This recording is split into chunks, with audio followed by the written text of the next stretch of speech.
Do you want to hear a story? Well, I have a story for you. This is a genuine medieval British story that tells us that in an even more ancient time, even more far removed from our own, there was a king of all Britain, and he has gone by so many names from the most ancient times right up to the present day. For this tale we shall call him Llydd.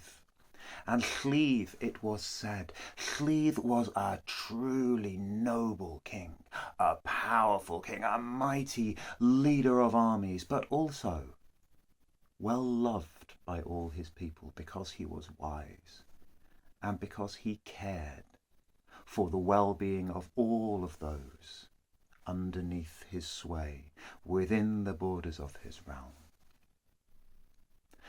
And they say that King Llydd was sorely put to the test, because during his reign, during his years upon the throne of Britain, the island of Britain was beset by three great plagues, torments, suffering so great that those who lived through those times thought that they would never, ever, ever see the end of their struggles. And these three plagues, they came from outside the island of Britain and also from within. And the schisms that they caused and the suffering that they wrought was so great.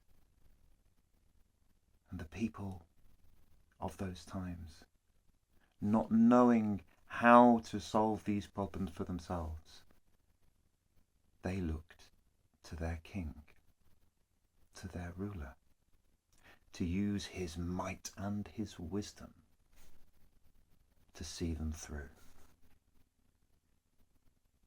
And this was a problem for Llydd himself, because clever as he was and strong in his arm, he didn't have the answers. He was stumped. He was absolutely stuffed. He could not see any way that he could solve these problems. But he was in luck, because he had a brother, younger brother by the name of Llefelys. Now, his younger brother had long since sailed across the sea to marry into nobility off and away in Gaul, which we now call France. But Llydd knew that his brother loved him dearly and was even wiser than Llydd himself. And so, when in times of trouble, Llydd knew that this was the person to turn to. And so, putting aside his pride and putting aside his doubts in his own suitability for kingship, he looked abroad across the sea and he asked for help. And Llydd and Llefelys, they met aboard boats in the English Channel as it is now known. And they embraced. And Llydd told his brother of the three great plagues of the island of Britain. And Llefelys listened and thought and told him what he could do.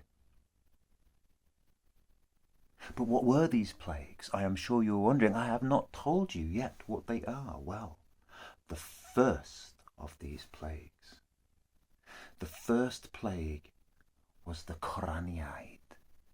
The Coraniaid were a force, a people, a wave of magical mischief that had come to Britain from out of the air, out of the mist, across the sea.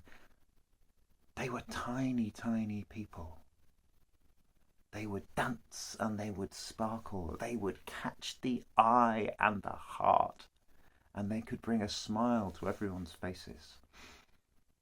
And they could do much more than that, because any words that you spoke, any message, any musings, any thoughts or reflections upon your day or the times that you lived in, they could pick up those words and they could carry them through the air and whisper them into the ear of someone else, someone miles away, someone even beyond the edges of your sight.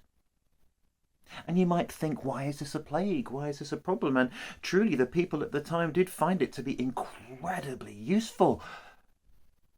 But the thing was, once the words were spoken and carried away by these little shining, dancing beings, then they were out of your control.